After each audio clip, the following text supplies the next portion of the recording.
যে স্ত্রীর সংসারের প্রতি ভালোবাসা আছে, সংসারের প্রতি টান আছে, সংসারের প্রতি তার একটা মন আছে, সেই সংসারটা কখনো বিচ্ছিন্ন হয় না। সেই সংসারটা কখনো দুঃখ কষ্ট ভরা হয় না, সবসময় আনন্দের হয়। কারণ সেই সংসারে সেই স্ত্রীটা সংসারের প্রতি তার আগ্রহ এবং ভালোবাসা, তার গায়ের প্রতিটা পশমের ভালোবাসা জড়িয়ে আছে। ছাড়ছে বলতো না আগে, সংসার হয় রমণীর গুণে। সেই রমণী যদি সত্যি সংসারই হয়, সেই সংসার কখনো অশান্তি সে সৃষ্টি হয় না। সবসময় সেই সংসারটা অশান্তির দিকে না যেয়ে শান্তির দিকে আসে।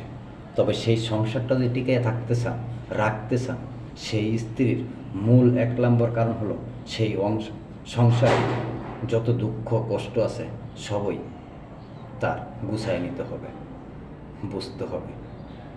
তাহলে কখনো কষ্টর দিকে এগিয়ে যেতে হবে না।